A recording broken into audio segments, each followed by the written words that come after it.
Hi, welcome to the Personal History Hub. This video is going to be on Malcolm X, so all about his life within the Nation of Islam, after the Nation of Islam, and his assassination. So what was Malcolm X's background? So he was born as Malcolm Little, so his original first surname was Little, on the 19th of May 1925. His father was a Baptist minister and also a supporter of an early black rights leader called Marcus Garvey.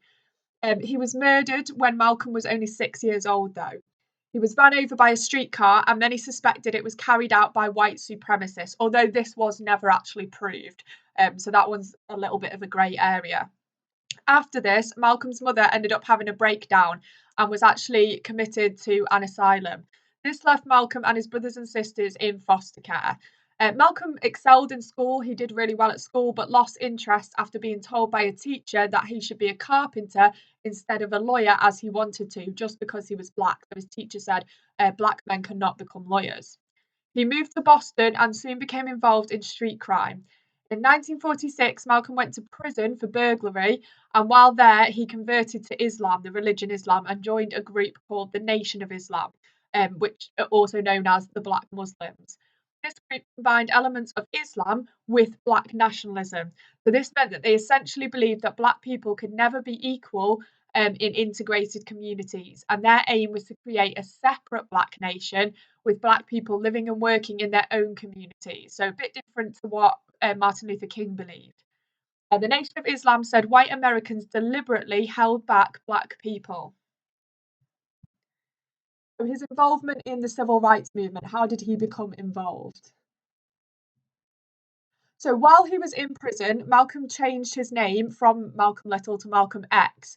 So he replacing a slave surname, as he called it, Little was a slave surname, with X for the unknown tribal name of his African ancestors. So that's what the X actually represented. Once out of prison, Malcolm became a Nation of Islam minister, then became its spokesman. He was very clever, very articulate, which means he spoke very well, and he was also very passionate, and that came across in his speeches. In 1952, the Nation of Islam had 500 members, but by 1963, it had 30,000. Many people gave much credit for this to Malcolm's campaigning. In addition to this, Malcolm X helped set up educational and social programs aimed at black youths in ghettos. By 1960, more than 75% of its members were aged between 17 to 35, and Malcolm X was in part responsible for the spread of Islam in the black community in the USA. His influence on people such as Stokely Carmichael was crucial. Carmichael was one of the first men to talk about black power, and Malcolm X's views and ideas were to become the foundation for more radical movements such as the Black Panthers. So Malcolm X was also never afraid to verbally attack King or the civil rights movement. He criticised the March on Washington, so he actually called it the farce on Washington, and could not understand why so many black people were impressed by a demonstration run by whites, as he called it. At the same time, civil rights leaders had the same contempt for the Nation of Islam. Thurgood Marshall said the group was run by a bunch of thugs organised by prisons. So, what actually were Malcolm X's beliefs? So, Malcolm X rejected non-violent direct action, especially its stress on not retaliating to white violence. He said that many more black people were starting to think that non-violent direct action was not working, and legal pressure, federal intervention, even the Civil Rights Act of 1964 and the Voting Rights Act of 1965 had not brought black people the equality that had been guaranteed by the Constitution. He criticised civil rights leaders such as Martin Luther King for trying to work with white people to gain equality.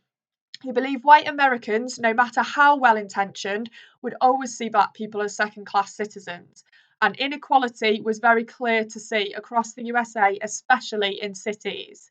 Malcolm X showed that he understood the increasing frustrations of black people, especially young men within ghettos. In 1964, Malcolm X left the Nation of Islam and started his own religious organisation called the Muslim Mosque Inc. Malcolm left the Nation of Islam because its leader, a man called Elijah Muhammad, admitted to Malcolm to having several affairs. So Malcolm was not what being a good, honest Muslim was all about, so he left. Elijah asked Malcolm to help cover up his affairs, and Malcolm was furious and left the Nation of Islam in response because he didn't want to be complicit to that. Elijah Muhammad did not obviously want him to leave. The Nation of Islam made speeches against him and sent him death threats as well. So the organisation he used to belong to is now sending him death threats. Malcolm went on a pilgrimage to Mecca, which is the holiest site in Islam, and returned with very changed views. He was more willing to consider integration and start to accept white help. He set up the Organisation of African American Unity civil rights group and said it would work with other civil rights groups. He held meetings with members of SNCC and spoke to civil rights groups with a significant white membership, such as CORE. This represented a massive change within Malcolm's beliefs. So, in Malcolm's early speeches, he talked about violent tactics and he encouraged Black people to fight back if they were attacked. He rejected offers to help from white people and would not hold discussions with white politicians whatsoever. However, after 1964, he was much more open to accepting this white help. So this is actually a photograph showing the first and the only time that Malcolm X and Martin Luther King met. It was taken on the 26th of March 1964, and they met by accident in Washington while protesting. So it wasn't even an organised meeting. They just simply met by accident because they were both protesting in Washington at the time. So Malcolm X's assassination then. So the shift in Malcolm X's beliefs made the Nation of Islam determined to kill him. They firebombed his home several times. He had to travel everywhere with bodyguards. And on the 21st of February 1965, he was making a speech in New York when three members of the Nation of Islam rushed the stage and shot him 15 times.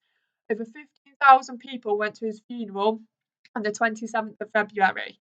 After Malcolm X's death, many focused more on his early beliefs and criticism of non-violent direct action than they did on his later shift in attitude. Since 1965, a rising number of Black people rejected non-violent direct action and saw Black nationalism and Black self-defence against white violence as the next step in the fight for civil rights. Okay, don't forget to subscribe. The next video is going to be on Black Power.